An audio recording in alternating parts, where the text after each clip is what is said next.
Welcome to chapter 9. This chapter opens with Lizzie sending a note to her mother, stupidly asking for her to come visit. And obviously, my first thought went straight to the 2005 version of this scene where you had the butler going, a Mrs. Bennet, a Miss Bennet, a Miss Bennet, and a Miss Bennet.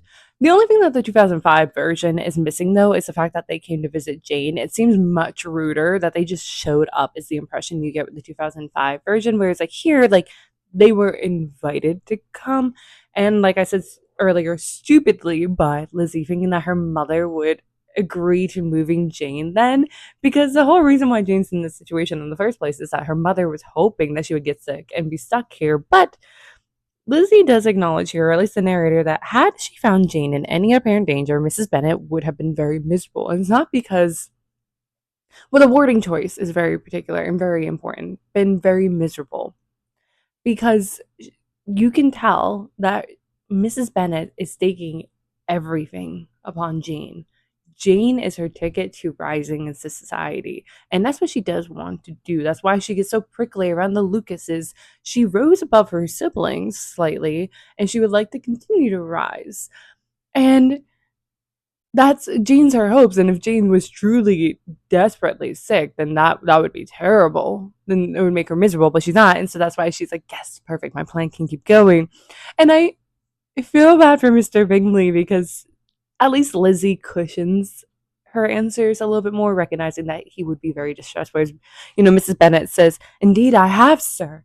She is a great deal too ill to be moved. And, like, the way that she talks and the way that she does this is so broad strokes, so opaque, that I believe this is a turning point moment, a moment that's foreshadowing later actions, because it's so obvious what Mrs. Bennet is doing that it changes the mind of the Bingley sisters and Mr. Darcy. While it's not blatantly told to us, you can tell that this is a turning point moment for these characters, because prior to that, they liked Jane. I don't think they would have wanted Jane to marry Mr. Bingley. I think the sisters at least would have wanted him to marry more advantageously, but Darcy would have been indifferent if it wasn't for the mother's interaction here and in other moments, where then he thought poorly upon them, that she's a scheming mama trying to take advantage, and what could that mean? And this is a theme in a lot of, like, not only historical fiction that was published during that time, or like courtship novels is what it was called at the time, so like dating ones, but even like today, ones being published today, like historical romances,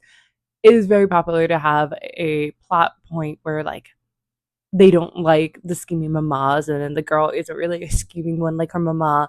But getting back to it, they see what Mrs. Bennet is doing and assume that they're all in on it, all the sisters, and it turns their opinion and it changes. And that's what leads to future events, is Mrs. Bennet's actions here.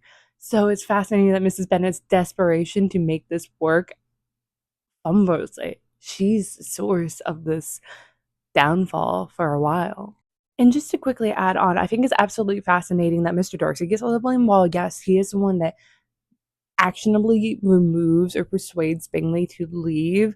Jane, is Mrs. Bennet, though, that starts this, but yet Darcy has to go through a whole learning and growing experience, whereas Mrs. Bennet doesn't. And it makes me think of a line that I'm going to butcher from Mansfield Park of Miss Crawford, where she says to Fanny, a selfish person will never change. You must learn to forgive a selfish person. Like, it's along those lines. I'm blanking on the exact wording of it, but that's kind of similar here. It's like, oh, Mrs. Bennet's too set in her ways. We can't change her. But Mr. Darcy and Lizzie still have time to learn and grow and change. But I think it's fascinating that Darcy is villainized by Lizzie because, yes, he put it into action, but her mother is the source of it. And she has to kind of slightly come to terms with her family's problems when Mr. Darcy calls it out during that botched proposal, but still, her mother isn't encouraged to change. I previously mentioned how you can tell that Mrs. Bennet is staking all her, putting all her eggs in the Jane basket in hopes that she will elevate them, societally. And you make it very apparent when Mrs. Bennet literally out loud says that, I do not know what would become of her, for she is very ill indeed, and suffers a vast deal, though with greatest patience in the world, which is always the way with her, for she has, without exception, the sweetest temper I have ever met with. I often tell my other girls they are nothing to her. And it's they're nothing to her. Like, Jane is so elevated, and she thinks that it's to push Jane up in their esteem, but she's so blinded that she doesn't realize that this backhanded compliment, you know, lowers her in other people's views. She's so willing to ignore her other kids, think them lesser than Jane automatically. And I even tried to make them more like Jane, or recognize that not everyone could be identical to Jane, or just deeming Jane as the perfection, which at this time, Jane would have been that perfect female main character of the stories, like I've talked about on and on. I also want to say that she immediately pivots to say, "You have a sweet room here, Mr. Bingley, and a charming prospect over the gravel walk. I do not know a place in the country that is equal to Netherfield." How quickly she pivots from talking about how poor Jane is sickly, but she holds her such good patience because she is the best of girls. She's better than all my other girls, but this house here is gorgeous. And it's such a hard pivot. Again, this is a scene that changes the Bingley sisters and Mr. Darcy's impression of the Bennets in general. But it's just like you see that it's a performance, and then immediately switches because what she really cares about is status, and having a house like this, status like this. And the hypocrisy of the situation is that the Bingley sisters hate her for it, but they are just like, I love this line from Mr. Bingley where he says, "Whatever I do is done in a hurry, and therefore I should resolve to quit Netherfield. I should probably be off in 5 minutes. At present, however, I consider myself quite fixed here." And it's he acts rashly, he acts on impulse. And that's why, like, Darcy is there and his sisters to kind of curb that, but it explains a little bit why he so easily agrees to be up the move, why he so easily came here, and why so easily he can fall in love. But I love the yin and yang of him and Jane, because Jane is so patient, as her mother said, but also hesitant. That the reason why their relationship struggles for a while is because she's so quiet and removed and uncertain, and doesn't show it so blatantly like Mr. Bingley, because Mr. Bingley throws himself into things wholeheartedly and quickly, but also quickly removes himself. And so Jane's pace, as Charlotte Lucas points out, is could be detrimental to their relationship, because it could be very quickly that Bingley could have moved on his affections. They got lucky that others had intervened and helped flourish this relationship, and that he genuinely cared about her, that even when he was away from her, he was thinking about her. But still, it works and it doesn't work, and it doesn't work when the, like, courting situation, but it does work when they're married, because they help balance each other out. A detail that is often overlooked or missed, or even kind of diminished or edited out in adaptations, is Lizzie's naivety to a greater society and its rules and politeness. She is kept within the confines of her community, which thus far has been pointed out is because of money issues, and that will later become a whole plot point itself in this book, that they have been kept within this community. Hence why Mrs. Bennet is practically rabid with the prospect of, like, the Bingleys being here and then the soldiers coming, because they can't go somewhere else to find gentlemen to marry. They have to hope and pray that gentlemen come to them, because they don't have the money to go to gentlemen. And because of this, Lizzie has not interacted with a greater society. And when you're in a small community, there are a lot of rules and etiquettes at play. So not only do you have the greater societal rules at play, but then you have rules that are kind of specific for your community, but then you relax about certain other rules. So you have this whole unique dynamic. And because of that, and because of Lizzie's supposed place, because we're led to believe that they're kind of the pinnacle of their small community, or at least because they're the beauties, but we can't say definitively, because it's not like we see any of the other families besides the Lucases. They kind of been given the run of the land and run wild, like Lydia. Lydia is more apparent.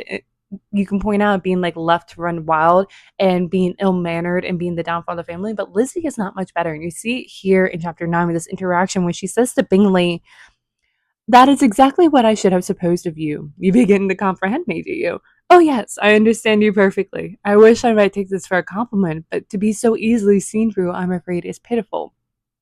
And even her mother says, Lizzie, remember where you are and do not run on in the wild manner that you're suffered to do at home. That should point to us that what Lizzie just said is not what you should say in polite company. To point out someone's character like that, it's hypocritical that her mother's calling her out on that when she was just doing crazy comments herself previously in the chapter, but it's not polite to do something like that. But Lizzie feels comfortable doing that because one, she is like her father, which we can see throughout this book, that her father loves watching others and judging them and thinking he's smarter than them. And like his interaction with Mr. Collins, that's why he invited Mr. Collins, because he wanted to see his character. And he based off the letter thought it would be entertaining, at least until Collins bothers him, but he likes watching him from a distance. And Lizzie is very similar. You can see that she also thinks that she is the smartest one in the room, or close enough. Like she thinks that she isn't the smartest one in the room, but smarter and better. And because of this pride in her, because Mr. Darcy's not the only one that is proud, is also Lizzie. She feels comfortable to make such a comment because you can surmise that within this small community, no one has curbed her from doing so before. But now Bingley is kind of awkwardly like, this is awkward, like you calling out my character like this. And even Mr. Darcy points out that the country in general supply but few subjects to study. And it's his polite way of saying, like, you're not only in a small community to study characters, so you're not really getting a wide idea of polite company or manners or different personalities, but also inferring that the community that you keep here is so small that you have developed your own etiquette, and it's not the same as our etiquette, not the same as a greater society's etiquette. You making this comment is not polite. It's rather rude, in fact.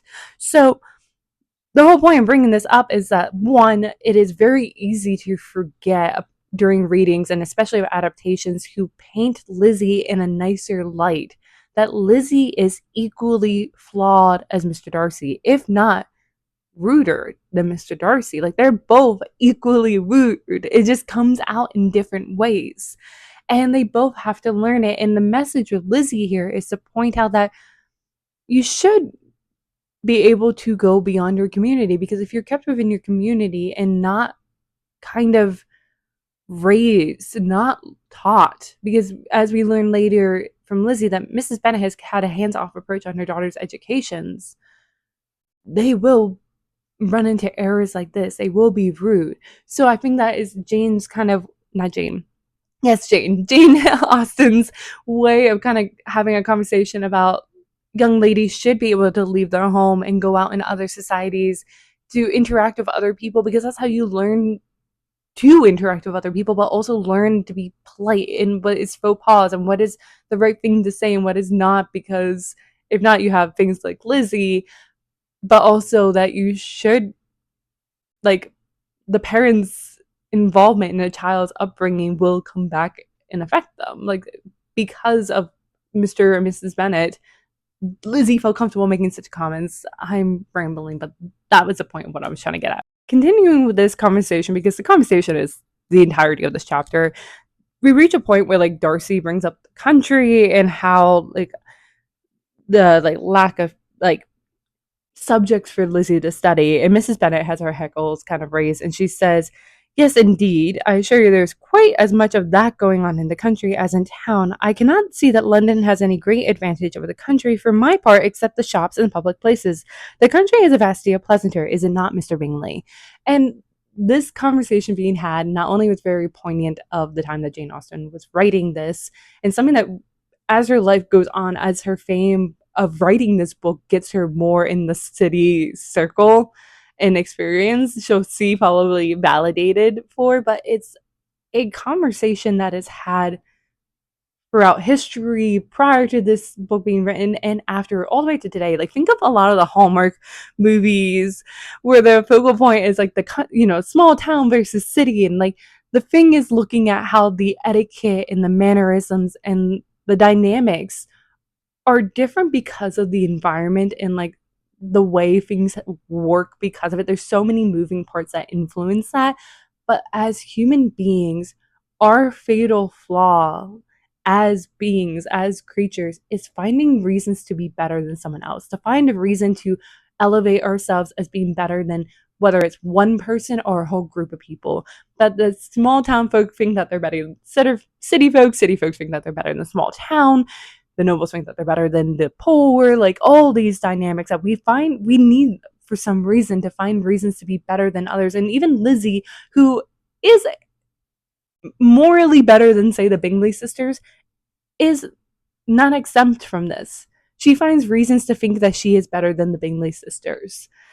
And I think Mr. Bingley, though, says it best when he says, "When I am in country, I never wish to leave it, and when I'm in town, it is pretty much the same. They have each their advantages, and I could be equally happy in either." And at the heart of it, I think Mr. Bingley is saying that there are good things and bad things about each. There are good traits and bad traits about people that inhabit it in each. But if you are willing to go in with an open mind and contentness like Mr. Bingley, you will find joy in either location. Upon Mr. Bingley proclaiming that he could find contentment and enjoyment and longing to stay in either country or city landscape, Mrs. Bennet responds with, "Ay, that is because you have the right disposition, but that gentleman," looking at Darcy, "seemed to think the country was nothing at all." And the thing I want to point out here is the comfortability Mrs. Bennet has in targeting Darcy in that way, because she is fully aware of the fact that he is not only the richest one in this room, but in their community at this moment in time. And with that, not only during the time that they lived in, but even now, but especially during the time that they lived in, those like Darcy, who does have money and land and all this, have a lot more power and influence. But yet she feels comfortable to do this because of her pride has been wounded. And it's not just Lizzie and Darcy that the pride aspect is focused on. All the characters here at some point in time suffer from pride. And like I pointed out previously with Mr. Bennet and with Charlotte Lucas, but we're seeing it here with Mrs. Bennet, that Mrs. Bennet, I believe, has taken Darcy's comment about Lizzie to heart, seeing Lizzie like as an extension of her and less of it like individual thing. But like, you get it. It's a family trait. Like if you're someone targeted your sister, you take it personally too. And so her pride is making her short-sighted in wanting to kind of retaliate and bring him down to her level kind of thing, not realizing that not only is Darcy friends with Bingley, the guy that you're trying to set your daughter up with, which that probably is not putting you in a good light to Bingley, but Darcy, like I says, has influence and connections, and he could, if he so choose to, hinder her other daughter's chances of making advantageous marriages. And we do see that actually kind of happening. He prevents Bingley and Jane from getting together for a period of time, not just him, and also the sisters, but this plays a role. This chapter pretty much sets the ball in motion for later events. And it's all because of all the prides of all the characters in the room at this moment in time. In response to Mrs. Bennet's comment, Lizzie says, "Indeed, Mamma, you are mistaken. You quite mistook Mr. Darcy. He only meant that there is not such a variety of people to be met with in the country as in town, which you must acknowledge to be true." And what so once again, the reason why I love like Jane Austen and a lot of classics is that they do a very good job of showing things, showing themes, showing traits. They don't tell, which is our biggest downfall right now in books, in my opinion, is there's a lot of telling and hand holding.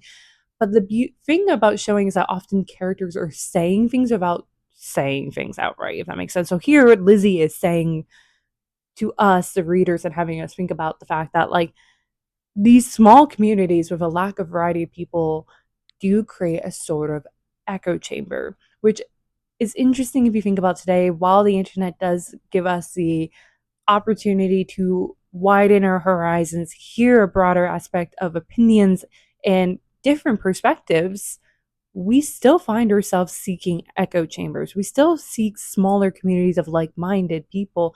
And if we don't force ourselves out of it, we can get entrenched in certain ideas and beliefs that can be negative to ourselves and others. And even Lizzie's acknowledging that she's been confined within this community where like everyone for the most part in this community have grown up in this community, and they're not getting a lot of people coming in and out of this community. So these people have grown up with the same kind of ideas, similar kind of upbringing, similar kind of like morals and like decorum, so they have their own kind of customs.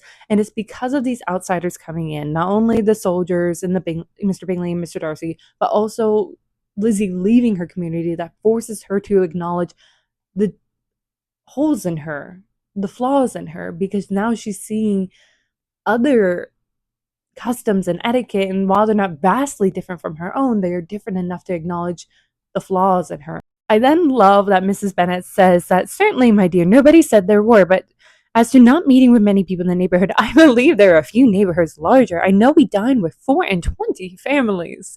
And I love that she goes, of course, but then immediately contradicts her daughter by saying, but we have a larger neighborhood. We're not like a small community.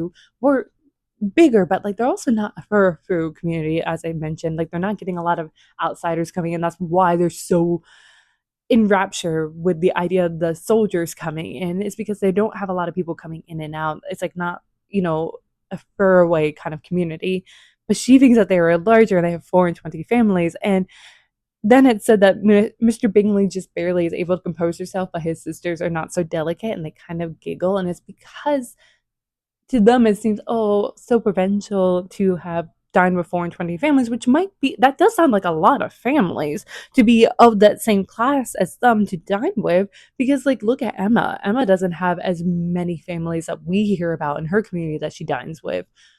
But getting back to it, the reason why that they feel comfortable that they can laugh at her is because they have what she does not, which is the wealth to be able to travel and have dinner with more families than Mrs. Bennet. It is the wealth thing that is keeping the Bennets in place. And Mrs. Bennet is very similar to the Bingley sisters in the sense that they think of themselves higher than they are because they are rising slightly above their initial station. But Mrs. Bennet still is not quite at the same place as the Bingley sisters, because while she married above what she had started as, she is trapped here because their wealth, while they have wealth, is not enough to travel. Unlike the Bingley sisters, who do have enough wealth to travel, but what they lack is an ancestral home like the Bennets. So there's this like give and take where like the Bingleys have wealth to travel and interact with more people, but they don't have the ancestral home like Mr. Bennet does, which comes with its own prestige and things like that. So there's this like whole dynamics going on that I think Jane Austen is very subtly kind of putting in front of the readers to acknowledge how silly it is that one is not better than the other. There's this give and take, and at the end of the day, isn't it all rather silly? The brilliance of Jane Austen is her use of foiling and paralleling, and it's not just with characters but with situations. Case in point, with Mrs. Bennet pointing out that, Sir William Lucas, what agreeable man Sir William is, Mr. Bingley, is not he? So much the man of fashion, so gentle and easy, he has always something to say to everybody. That is my idea of good breeding, and those persons who find themselves very important and never open their mouths quite mistake the matter.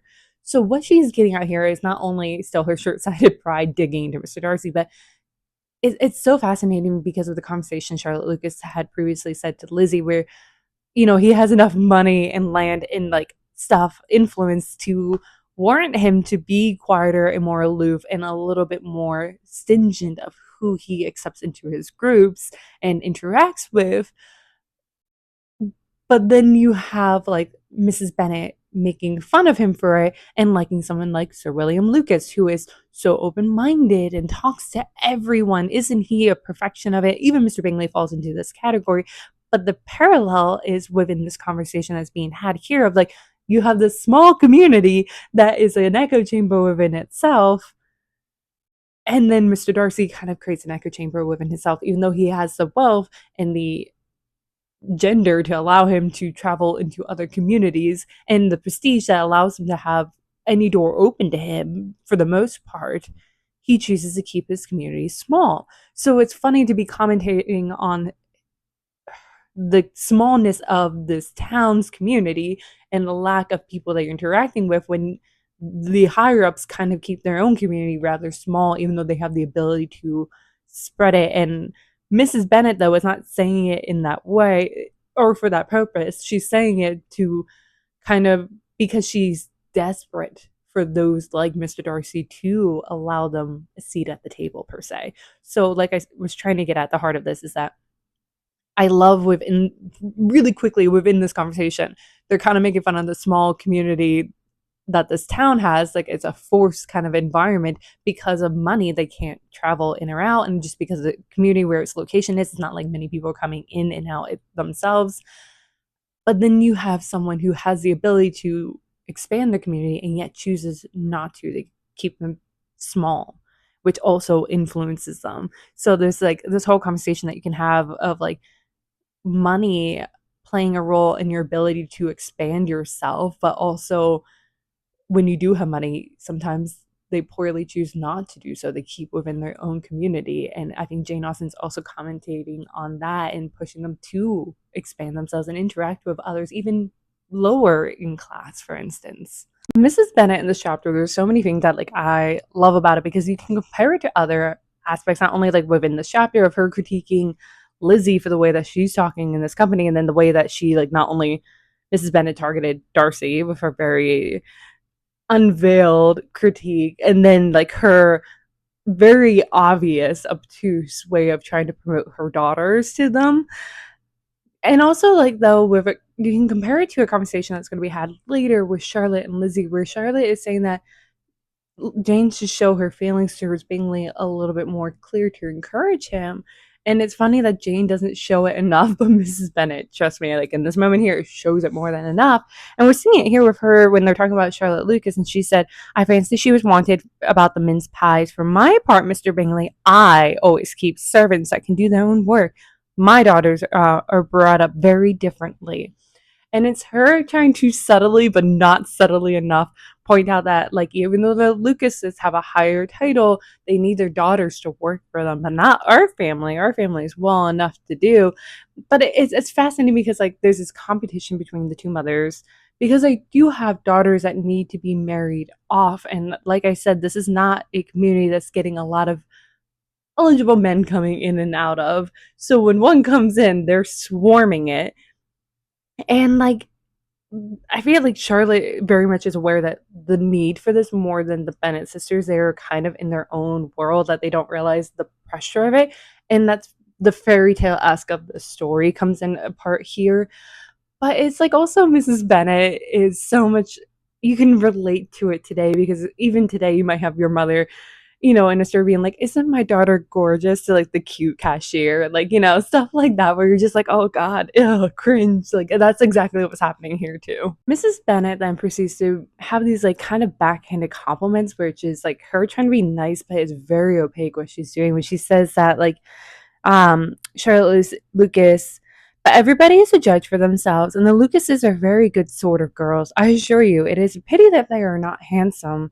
Not that I think Charlotte is so very plain, but but then she is our particular friend. And someone responds, she seems a very pleasant young woman. I'm assuming Bingley says that.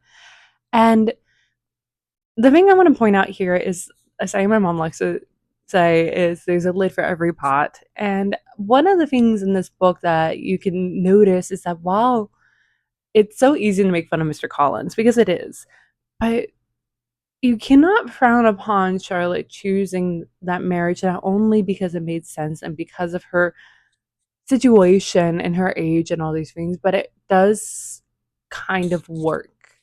That Charlotte knows how to run a household, knows how to do the kind of like household work more than the Bennet sisters can do, as Mrs. Bennet's pointing out here, that like, she can at least cook a little bit and do things like that. That Charlotte works with an economy. She's very practical, realistic, and she's good at bringing people to earth. And she's very good for Mr. Collins, even though it's not a love match. It makes sense. And it's very good pairing for the two of them, which it would not work for Lizzie. She wouldn't be able to do all that and keep up a parsonage and, kiss ass to Catherine de Bourgh, like things like that. Like it wouldn't work. And so I see it more in a Georgette Hare book I'm currently reading right now, which I'll put a picture of right here. It's showing that there's these two females, and the one came from, while a gentle woman who married up but is widowed very young. She came from a position where she is used and likes to run a household, a smaller household, be very much more involved like that, talk to people within their community, whereas her daughter-in-law, who's the same age as her, is much more to a bigger household, to running in higher society circles, talking politics, things like that. And you're seeing that these men coming into their lives, and you're like, well, of course the woman doesn't like that guy because he runs in these circles, but of course this guy, while the girl thinks that she's in love with him, I'm just sitting here thinking like he would be so much better with Fanny, the one that would be able to run a smaller household and have a much more quieter life. And that's what we're seeing here in Pride and Prejudice too, that like while Wickham was very enchanting, it would never work for for Lizzie in the long term, but it kind of works for Lydia, even though they are just a dumpster fire together too, and the downfall of each other, but like they are very similar at the same time. So I like that Jane Austen's kind of having this conversation of like, to marry, there's so many aspects of it that it can easily be forgotten, that it's comes down to not only personality and feelings, but in supposedly class, but like your skills and what you want in the world and what you can, contribute to the world, because that can affect it too. And by the way, another example that's more Jane Austen-esque is if you look at Emma, for example, her friend would not do well marrying someone like Mr. Knightley. Running is such a big household, like it would be okay, but it isn't the perfect setup. She is much better for someone like Mr. Martin, despite Emma's initial thoughts about it. So that's kind of the conversation being had in a lot of her books. And you see it also in Persuasion, for example. So in all her books, you see in this conversation that like there's more to it when it comes to marrying someone than just class, status, beauty, things like that. Mrs. Bennet then continues by like talking about a previous romantic interest of Jane to like make her look like a hot commodity, like come on, snatch her up. And it's like, well, too bad. He sent a lot of lovely poems. And Lizzie says, and so ended his affection. There has been many a one, I fancy, overcome in same way. I wonder who first discovered the efficiency in poetry in driving away love. I have been used to consider poetry as the food of love, said Darcy. Of a fine, stout, healthy love it may. Everything nourishes what is strong already, but if it be only a slight thin sort of inclination, I am convinced that one good sonnet will starve it entirely away. And there's a lot they can unpack here. First off, it's interesting that Jane Austen, who is so literary and writes a lot herself, would be so against this. But you have to remember also of this time and era, it's you had the sensibility era, so being in tune to your emotions and this flowery kind of poetic writing, over the top, and Lord Byron and all these foppish men doing all this. It's illustrated a lot more in Georgette Harrow books, which I recommend. Her books are so entertaining. I'm obsessed with her. But like, what's his name from Emma? I am blanking on his name. The one that comes in and marries Jane Fairfax. It's so bad that I can't remember his name, but he is kind of an example of a foppish man. Not the extreme, but a slight. But it makes sense though, because with the poetry, especially so early in a relationship, it is almost a lie. You're presenting these beautiful words, and oftentimes not even your own words, and you're swayed by this words, almost like a devil being swayed in to this falsehood. And you're not genuinely learning the person behind it. You don't know anything more besides these very pretty words being told to you, and then you marry that. That seems like such a terrible decision. So that's, I think, what one of the underlying themes of this story is authenticity, is what she's trying to get at. That like Lizzie and Darcy kind of work together because they're very authentic to themselves. They don't try to fit within other things like Caroline Bingley and change yourself to match the guy. They're very authentic. And I think that is what's being had here. But I also want to talk on Darcy only smiled, and the general pause which ensued made Elizabeth tremble lest her mother should be exposing herself again. And there's so many ways that you can interpret his smile. Obviously, I think he is pleased by her answer, but Lizzie doesn't notice because she's so afraid of her mother coming in and making another comment. So it points out that Lizzie is very much aware of her mother's downfalls and is afraid of her in such society. but is kind of willfully blind to it until Darcy throws it in her face at his botched, engagement proposal.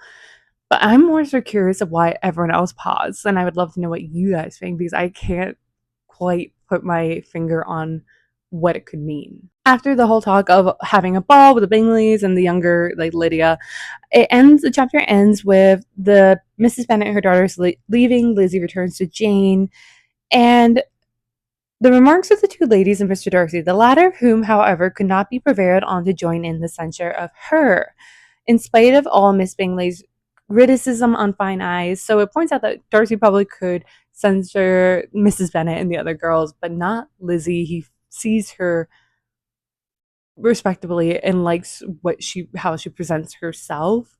And Mrs. Bingley, or not Mrs. Bingley, Caroline Bingley is trying to lure him into making these comments to like bring her down. So again, Caroline is someone that you see today, fascinating character. Love this.